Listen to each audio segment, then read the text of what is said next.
Та subscribe дарж сувга захиалаарай. Мөн хонхон дээр дарснаар дараагийн шинэ бичлэг ороход танд мэдэгдэх болно. Чихэна. 50-ад оны цуутай гэмт хэрэгтэн шилэн дамдан гэгч нь Дорнод аймгийн уугуул Европын соёлыг гайхалтай сайн эзэмшсэн. Гудамжны зодон зохионд гаргууд нэгэн байсныг 50-60-ад оныхан гэрчилдэг. Заартай явдлаараа үнэхээр домог болсон хүн. Заартай гэмт хэрэгтнүүдтэй хөөцөлдөж явсан цагдаагийн үе үеийн томчууд баргийн гэмт хэрэгтийн тухай ярьслага өгöd дурсамж хүүрнэд байдаггүй. Харин 50-ад оны цуутээр шилэн дамдангийн тухай дурсамж хүүрнсэн цагдаагийн томчууд олон бий. Шилэн дамдан гэж нөгөө Чонон Борис шиг цагаандаа гарсан ал урчин биш бөгөөд Европын соёлыг гайхалтай сайн эзэмшсэн соц нийгмийг бус хөрөнгөтөн нийгмийг таашаадаг. Үүндээ ирэмшээд коммунист нийгмийн удирдлагуудын арчаагүй бодлогыг үзэн яддаг. Тэгээд тэдэнд хорсохдоо Улаанбаатарын хідэн цоглог сэргэлэн залууг зохион байгуулж социалист нийгмийн мөнгө санхүү рүү халддаг. Түүнийг маш нарийн зохион байгуулдаг нэгэн байжээ. Үүнийг тэр тайлбарлахдаа Оросын бүксийг долоосон харлаган дарга нарын улсаасаа харамлаж нуусан мөнгийг цөлмөх нь гэмт хэрэг биш гэж цагааруулдаг байжээ. 50-60-ад оны цагдаагийн зарим хүн түүнийг хожимд өгнөхтэй. Манжийн үеийн шилэн ирчүүдийн үлдэгдэл бөгөөд хотожсон нийгмийн сайнэр. Тийм ч учраас шилийн сайнэр гэдэг шиг шилийн дамдан гих болж сүүлдээ энэ хочин шилэн болсон гэж үгүүлсэн байдаг. Үзэл санааны хувьд шилэн дамдан тухайн цаг үеийнхээ эсэргүү гэгдэж байсан лоохууз яруу найрагч чойном нартай тун төстөө нэгэн байсан бололтой. Ухаанда час улаан коммунистуудтай лоохуузгүй улс төрийн салбарт чойном утга зохиолын салбарт үзэж тардаг байсан бол шилэн дамдан эрүүгийн салбарт үзэж тардаг байсан гэлтий. Мөн шилэн дамдан албаны бичиг баримт гарын үсгийг гайхалтай дөөрайлгаж хийдэг. Тэгээд хуурамч бичиг баримт бүрдүүлээд бөөний бараа баазаас машинаар нь бараа ачаад гардаг. Тэгэхдээ өөрөө явдаггүй. Бүлгийнхээ залуучуудыг давхар хяналттай явуулдаг байжээ.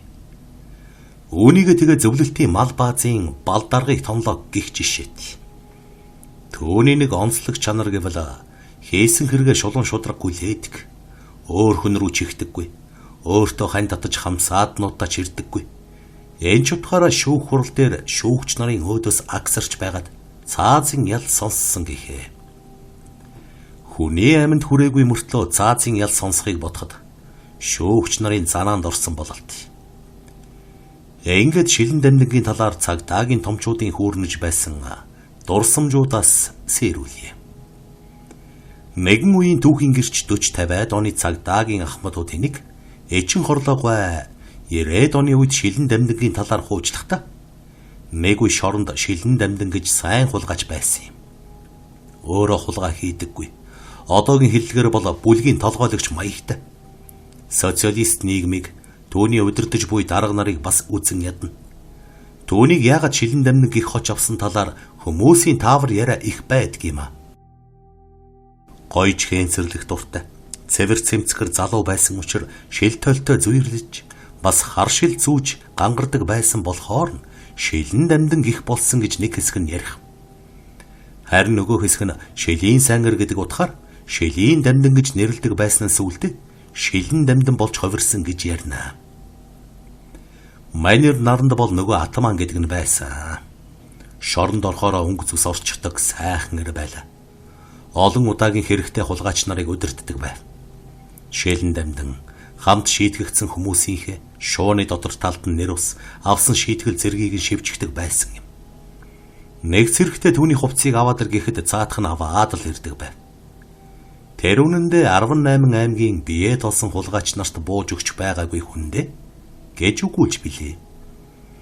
Мөн шилэн дамдан гардан баривчилж явсан цагдаагийн хурандаа Жамян Шаравга өгүүлэхт 1958 оны 7 дугаар сарын 29-ний шөнө барилга трестийн каснаас их хэмжээний бэлэн мөнгө алдагдсан хэрэг гарсан юм.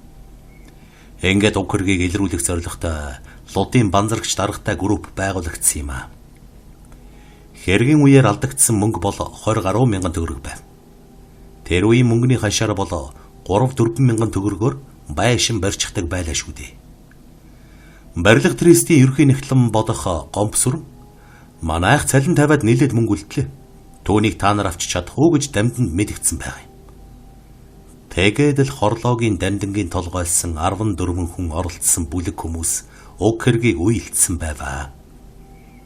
Манай групп хэргийг ерэн сурвалжлах явцад алдагдсан мөнгө нь голдуу 25-ын дэвсгэрт байсныг тогтоосон юм.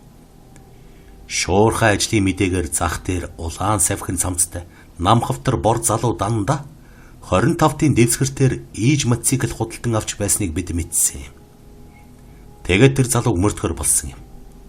Тэгэхэд нөгөө мотоциклтай залуу гандан тойроод урдах өргөн чөлөөний баруун талд хангайн гудамжинд айлд орсон юм а. Араас нь банзарагч дарга баянд бид нар яваад орсон. Тэр айл өвөр хангай харьяат ловсон цэрэнгийнх байсан бөгөөд биднийг ороход 4 эрэгтэй хүн байж байв. Тэдний бичиг баримтаа шалгуул гэхэд нэг нь улаан үнэмлэх үзүүлсэн нь шинжлэх ухааны дээд боловсролын хүрээлэнгийн биографикийн хилцээний дарга ловсон хорлын жамбал дамдан байсан юм. Хэрэг мөрдөх явцад ловсон хорлын жамбал дамдан гэдэг нь угтаа бол хорлоогийн дамдан байсан бөгөөд тэр үед төмөр замын баг заалаас 10 жилийн ялтаа хоригдож байгаад оргосон нөгөө цуутай гэмт итгэхэд шилэн дамдан байлаа. Хэрэг илрүүлэх явцад авсан мөнгө эдмөр ийм баримтаар бүрэн нотлогдохгүй маш их хөөцөлд үүсэнд ойггүй хөөцлөж хайсны хүчинд айлын шалан доороос болон ханам пишингийн дотор талд эмэгтэй хүний оймсонд нуусан мөнгө олсноор хэрэг илэрсэн. Шилэн дамдан баригдах үедээ эсэргүүцэл үзүүлээгүй. Шууд л шалгаа шалга гэд гимгүй царайлаад байв. Тэгээд яг хэрэг нотлогдоход шууд л хэрэгэ хүлээчихсэн. Мөрдөнд хийчихсэн чинь оргоод явчихсан. Тэр үед би амралтаа авчихсан байв. Ангийн дарга балган сүрэнгүй нэг өдөр намайг дуудаж шилэн дамдаг дахиад оргосныг мэдэгдэж би ажилдаа эргэж орсон. Тэгээд төрөнд нь баривчилсан ловсон цэрэнгийнх миний хариуцсан хороонд байсан учраас намайг тэнд хяналт тавь гэсэн юм. Би тэдний эсрэг талын гудамжинд байдаг туслах баригадын гишүүн мандлынхаас хяналт тавих болов.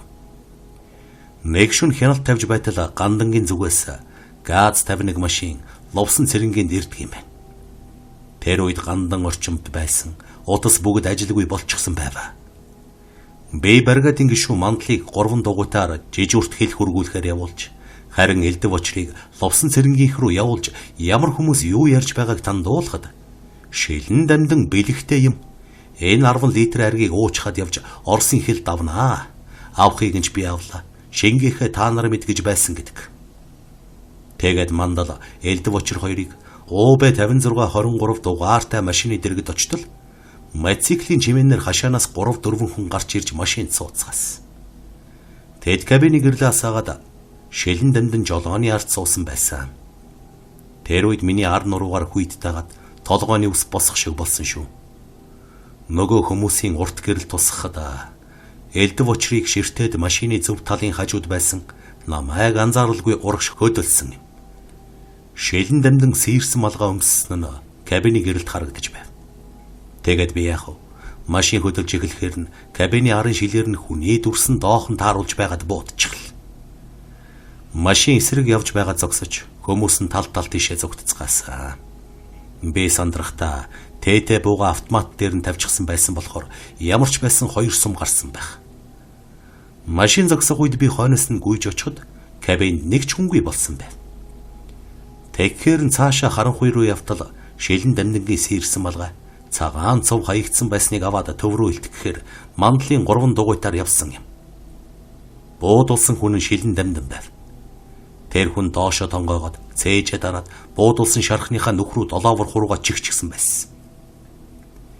Миний буудсан 2 сумны нэг нь цээжээр нэвт гараад нэг нь дотроо үлдчихсэн маш хүнд шархтай байсандаг. Шилэн дамдан би танаад базарагчаад шууд дохиогоод түргэн дуудъя гэж хэлээд явсан. Ингээд төвд ирж илтгээд нанзад жолоочтой саарл бобиад машинаар шилэн дамдан жижүүр дээр авч ирсэн юм а. Шилэн дамдан анх хүн зодсон танхаа хэрэгээр шийдгүүлж байсан хөө. Төвний хувьд их сэргэлэн хөдөлгөөнтэй овжин хүн байсан юм. Маш их боловсралтай. Жишээ нь орос хэлний орчуулагч, малын эмч, боксчин, жолооч байсан. Хүн харахад их сайхан дөлгөөн хүн, соёлтой, ганган, том дарга нарын өмсдөггүйг өмсөж явдаг байв. Хөөгдөж туугдж явахдаа мөрөө маш сайн балддаг хүндээ. Ямар сайн даал инх тайвны гүүрэн дээрээс доошоо моцикло өнгөрүүлчихэд өөрөө ус руу үсрээд алга болчихдог байхавд. Сэргэлэн даанч дэнтчихсэн түүнийгээ буруу юмд ашиглана. Тэр үеийн цагдаа нар түүнд нэг их муу амтай байдаггүй. Хэрэг нь үнэхээр илэрвэл шууд л хүлээчихдэг. Дараа нь яаж иж байгаад оргочихдаг хүн байсан. Эмнэлэгт буудуулчаад хэвдэж байхдаа намайг буутсан танаа тэр залуу хаан байна. Их овоо залуу юм. Та нар хаанаас ийм завхин өөдөө залуу болов? Би танилцмаар байна гэж байсан гэдэг. Манайхан юу гэж намайг хэлэхвд? Тэгсхийгээд өнгөрсөн юм. Тэгээд эмнэлэгт хэвдэж байхдаа 11 сарын үед гарын сойлттой оргоод ууланд бүгсэн байсан. Ах дээр ирээд байж байхад нь цагдаа нар барихад гончгоо чамайг хэн болохыг танилаа гэж ахыгаа занаж байсан гэдэг. Их авьяастай хүн. Ямар сайн даал тамга дуурайж хүний нэр дээр үнэмлэх хийхвд. Оргож явахдаа чойрт ажилд орчихсон намын хорооны даргыг аваад суучихсан байсан шүү. Тэр үеийн байдлыг нь дүрслэх юм бол 30 насны орчим 165 см өндөрт сар люкс костюм, үнэтэй чих гуталтай, цагаан цам зүмсэж хар зангаа зүүс, хинч харсан сэхэтэн хүн гэж хэлнэ. Бас хар шил баянг зүүн. Мөн хар нүртэй алтан цаг зүүдэг байсан.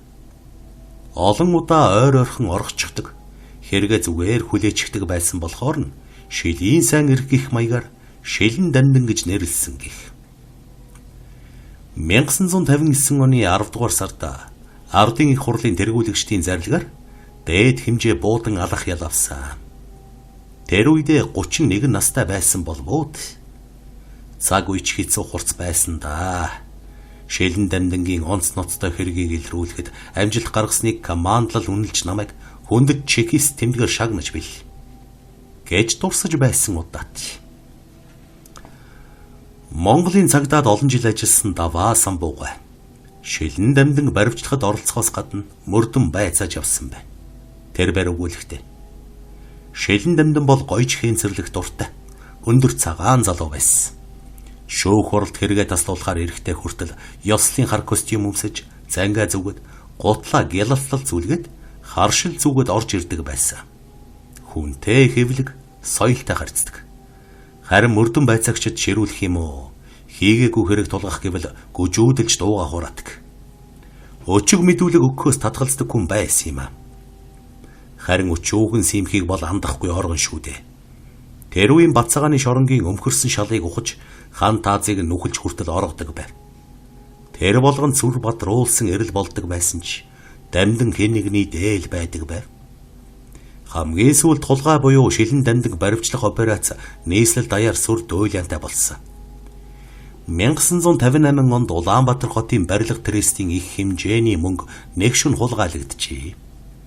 Гарын хэ гутлын улны мөрч үл дээлгүйгээр мөнгөний авдрыг эвдэж их хэмжээний мөнгө аваад арилсан байв. Хэр баргийн хулгайч хоёул гурвуулаа хийчих ажил биш ээ. Тэгээд сэргэлхийн их хүчээр ирж хайх ажил зохион байгуулсан юм. Хэд хоногийн дараа хотын хэсэг залуус хоршоо дэлгүүрээр хэсэж тэр үедээ хүмүүсийн анхааралд нэлээн өртдөг байсан Швейцарын алтан цаг, Хятад цов, ноосон цамц, Чехословакийн каучук ултай гутал зэргийг худалдан авч гоёхон анзаарэгдсэн.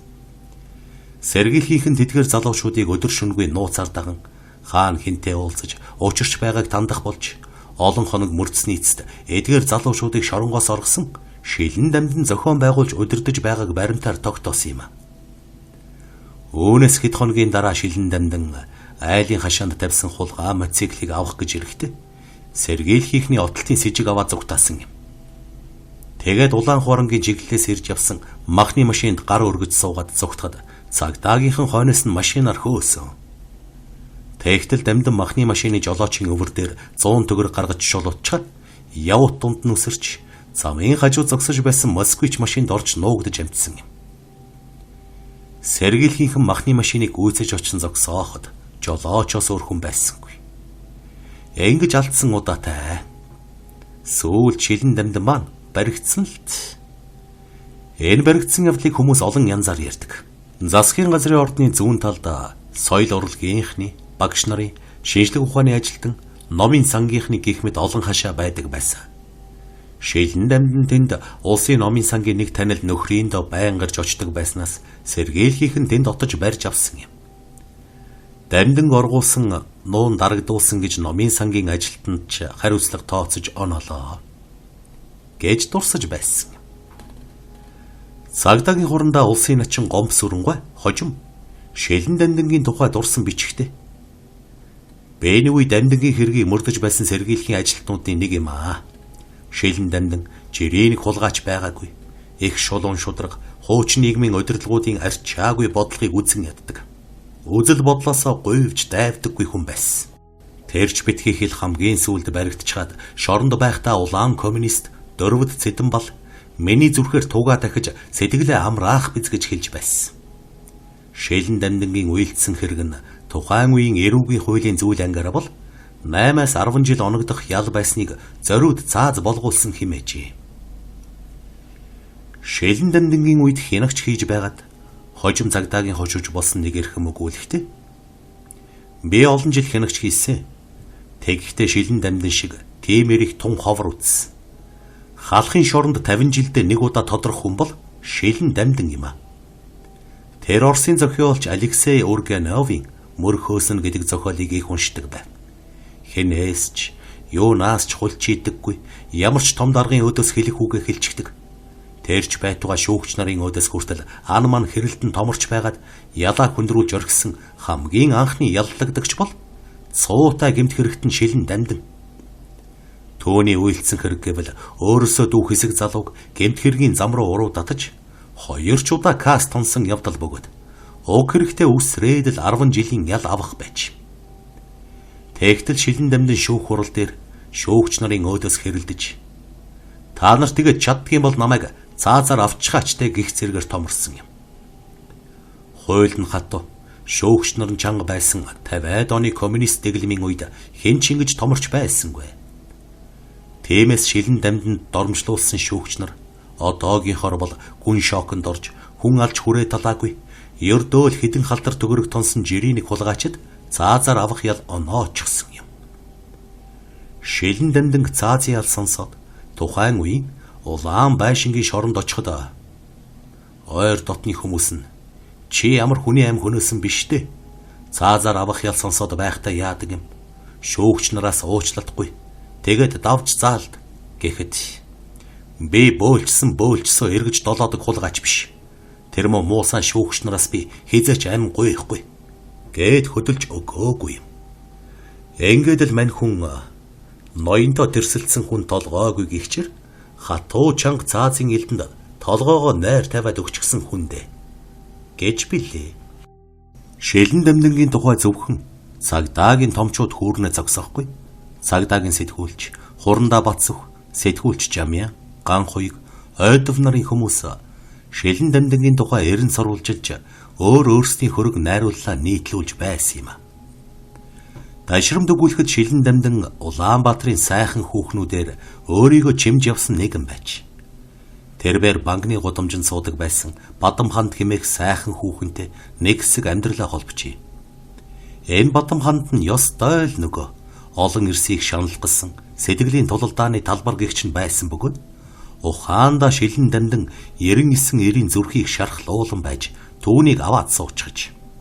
Мөн Цэвэн хэмээх дуучин хүүхэн Шилэн дамдинтай нэг үе амьдарч байсан гэх яриа байдаг. Энэ соёлын гавьяат зүтгэлтэн галсангийн Жамьянгой бичснээс цухас хүүрнэ. Шилэн дамдин гихчийн уугуул нутг нь Дорнод аймаг Чой болсон сум. Халх аялгаар ярддаг залуу байв. Багада хот орж мал эмнэлгийн техникум төгсөж малын эмч болсон ажээ. Сургуульд байхасаа их сэргэлэн совоо, биеийн тамир спорт, урлагийн авиастай юмд оролцдог спортын чиглэлээр суралцаж байсан байна. Зарим хүн дамдин биеийн тамир спортын дээд сургуульд яваад 2 дахь жилээсээ хөөгдөж ирсэн гэдэг. Зарим нь биеийн тамир спортын чиглэлээр курст суралцаж төгссөн гэдэг. Зарим хүний яриагаар бол цэргийн дуу бүжгийн чуулгын гослол дуучин Цэвэнтэй хамт байж байхад нь баривчилсан гэдэг. Цэвэн хоёул хайр сэтгэлийн холбоотой байсан. Тэгээд шөнө тэднийд байгааг тогтон сэргээлхийнхэн гэрийг нь бүсэлсэн юм байх. Шөнөөр оргохол гэж байсан юм шиг билээ. Цаг болоо юу гэд өндийгөд эрэхтэн сэргээлхийнхэн буу тулгчсан байсан гэдэг. Ингэж баригдсанаас хойш шилэн дамдан оргож амжилгүй цаазлагдсан. Тухайн үед манай нам төрийн дээд эрхийг барьж байсан хүмүүсийн нэг. Энэтхэ цаашдаа нам төрд дайсагнаж мэдэх аюулт. Цааш нь харуул гэж намын зүгээс хууль шүүхийхэнд нөлөөлснөр шилэн дамдан гэж залууг харамсалтайгаар хороолсон гэдэг юм. Шүүгээс түнд цаазын ял онож ардын их хурлын тэргүүлэгчид гомдлыг нь хэрэгсэхгүй болгоод байсан нөхцөлд мөрдөн байцаахын нэг ажилт нь шоронд ажиллаар очиод явж байхад нь шилэн дамдан хянах цонхоор намайг даваа самбуу ахмадад мэд хүргэж байна гэрээ. Би яахав төрийн шийдвэр хүлээгээд сууж байна гэсэн өрөвдөлтөө үг дайсан гэдэг. Генерал даваа самбуугаа сүүлд нас эцэлхийнхээ өмнөх нь нэг нөхөртөө шилэн дамдан гэдэг залууг бодоод одооч зүрх шимширдэг юм гэж хэлсэн юм билээ. Шилэн дамдангийн хэрэг бол асар дуйлянтай хэрэг явдал байсан. Хэргийг улс төржүүлж цаазлагдах ёсгүй хүнийг цаазалжсан байж мэдэх юм. Би энэ хүний гэр бүл өр хүүхдүүдтэй нь уулзах гэж сураглаад олсонгүй. Хамт амьдарч байсан нэг эмэгтэй хэдэн жилийн өмнө таалал төгссөн гэдгээ. Лавл хүүхдүүд нь байж таараа. Дорнод аймгийн чой болсон сум, хавар, ах トゥ, төрөл төрөсд ийхэн сураг байдаг юм. Дорнод аймгийн чой болсон сумаас хорлоо овогтой хоёр сайн эр төрсөн юм аа. Нэг нь хорлоогийн чой болсон, нөгөө нь хорлоогийн шилэн дамдан гэж тоглоом шоглоомоор ярьдаг хүмүүс ч байдаг юм гэсэн. Энэ сайхан залуу хэрвээ хэлсээр цаазлагдсан бол гэр бүл өр хүүхэд ах トゥ төрөл саданд нь заавал нэг харамсал байж таарна. Тийм хүмүүс сэтгэл санаагаа хув алцаасай. Шилэн дамдангаас гадна дорнодын хар сэргээ гэж цуутай ир 70-80-аад оны үед эд чангарч байсан. Сэргээ өдгөө дорнод аймагтай инх тунх амьдарч буй гэсэн.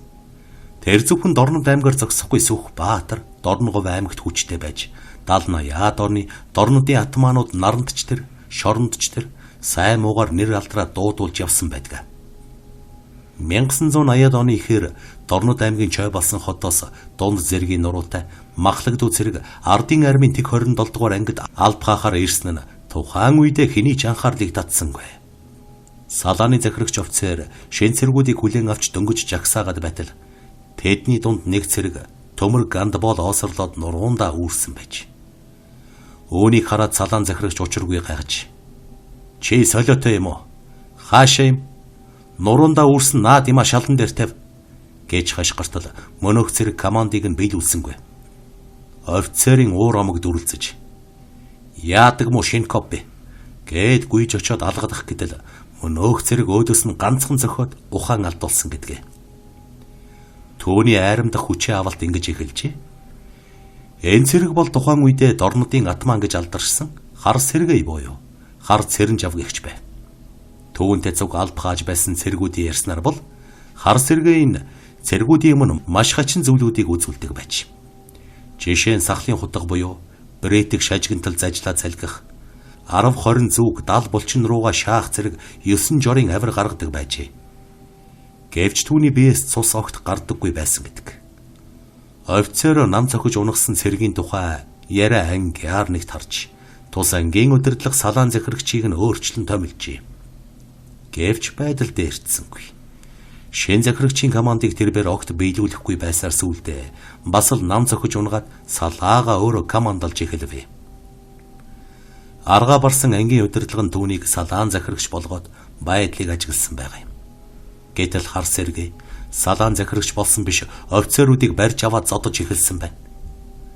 Каратегийн мэрэгжил эзэмшсэн нэг шартай офицер түүнийг номхотгох гэж очиод нам зохиулаад буцаж байсан гэдгээ. Ингээд дараах цэрэггүй бүгд түүний дарамтанд орж хар сэргээ тэднийг харцаараа хөдлөгдөг болсон байна. Сэргээ офицеруудын цалин буумагц нэг нэгээр нь дуудаж уулзаад мөнгө татдаг байсан гэх бөгөөд тэр мөнгөө хураасаар байгаад цэргээс халагдахтаа тухайн үедээ л модонд орж байсан Volga 21 машин авч унаад нутгийн зүг одсон гэдгээ. Түүнийг халагдахад олон 10 офицер баярлаж зарим нь бүр баярын хундаг тулгсан байх жишээт. Офицер цэрэг бүгд л түүнийг далдуур муулдаг байж. Харин нүрийг нь хараад шал өөр болж дойлгонох бэл дуучлах гээжийг үзүүлж өгдөг байж.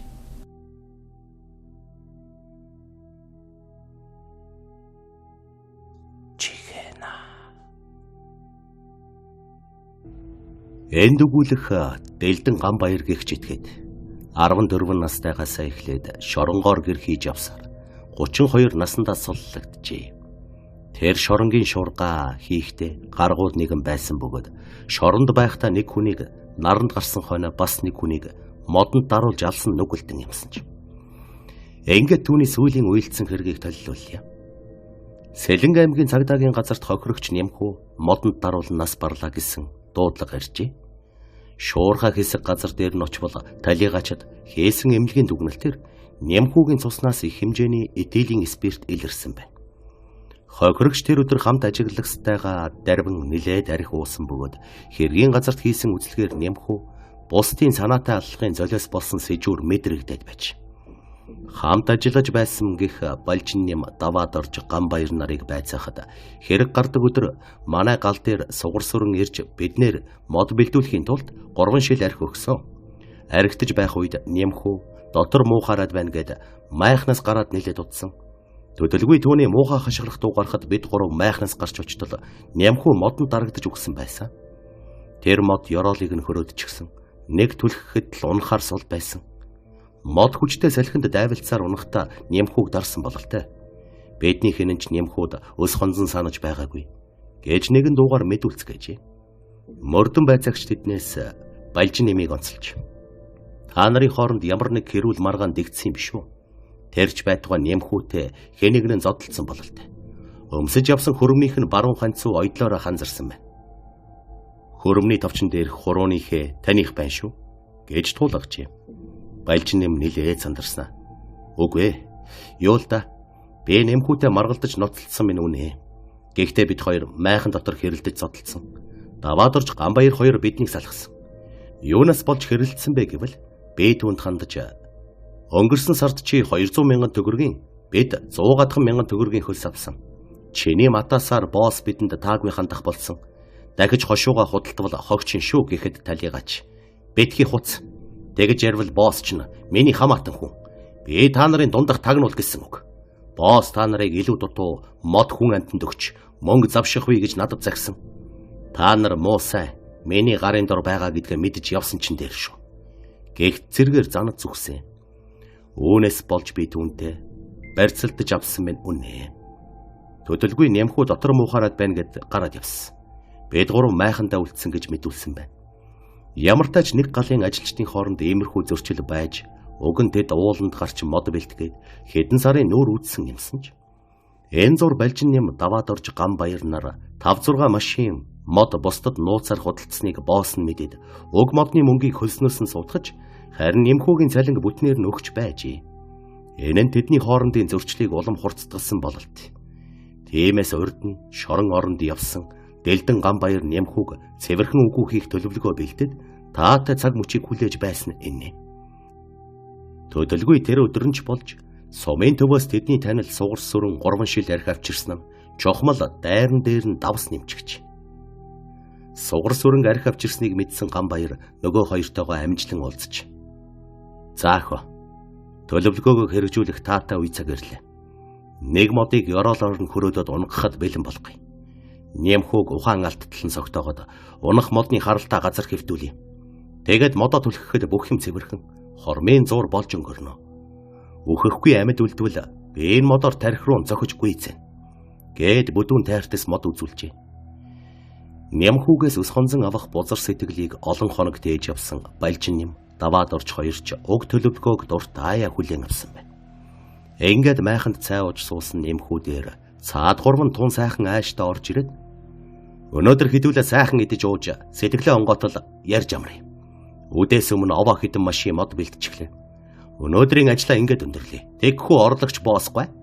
Гэхэд Нямхүү жаахан наригцгаагаад эртхэн амарч маргааш өглөө өнөөдрийн дутууга гүйцэе. Надад татгалзах юм алгаа. Гэснээр тэдний найр эхэлжээ. Өглөөнөөс хойш олигтой хоол идээгүй, Дээр нь мод чулууны хүнд ажил хийж ядарсан дөрвөн эр 3 шил архинд тун амархан согтжээ. Төдөлгүй дээр өгүүлсэн хэрүүл ноцолтоо нэмхүү балжин нэм хоёрын хооронд болоход цаад хоёр нь салгаад энэ бол балжин нэм чиний буруу шүү. Одоо хилдүүлээ эвлэрээд навсаатлаа ой гэд нэмхүүгээс уучлалт гуйж бялдуучлан учир зүггүй арх аршихжээ. Дөрвөн эрээс төлөвлөгөөний гол эзэн шорон санаатай Ганбаяр Суйд болтол согтсонгүй. Тэр бээр таатай цагийг хүлээн дотроо инээж суусан байна. Архиар ойр ойрхон шахуулсан нэмхүү удалгүй тазрах тишээ хандаж майхны хойгуур дэвссэн эскийн дээр хөвтөд сүхээр цогсон ч сэрхээргүй дуржигнтал хурхирч эхэлжээ.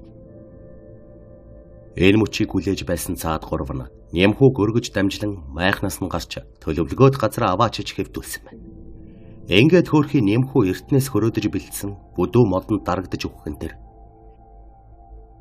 Энэхүү санаатай аллага хэдхэн хормын дотор болсон бөгөөд хохирогч нэмхүү ган хийж чамжилгүй хорвоогоос халин одов. Түүний амь насыг бүрлгэх санаа гаргасан итгэхэд мөрдөн байцаалтанд мэдүүлэгт.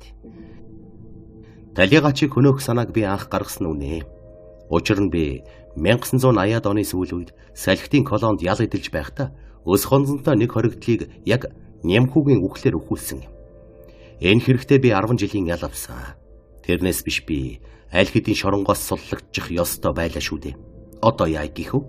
Дахиад л хүн амны хэрэгтэн болчихлоо. Харин өмнө нь орон шоронд орж үзээгүй балжин юм даваад орж хоёрт л их санаа зовж байна. Энэ хоёр намайг бодвол харьцангуй залуу улс шүү дээ. Тиймээс би энэ хэргийг зөвхөн өөр дээрээ авмаар байна. Хэмээжээ.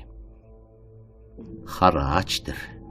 Архаг ялтан шорончсон этгээд хүн амны хэргийг ганцаараа дааж гараад цаад хоёроо насан туршдаа тэтгэүүлэх гэж байгаа нь энэ.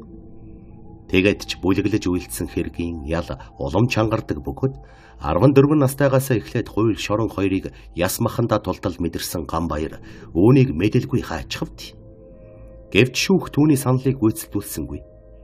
Хэргийг анх сэдсэн Ганбаярт цаазаар авах ял хамтарч оролцсон балжин нэм даваад орж хоёрт 10 жилийн ял оноосноор энэхүү хэрэг шовдорчээ.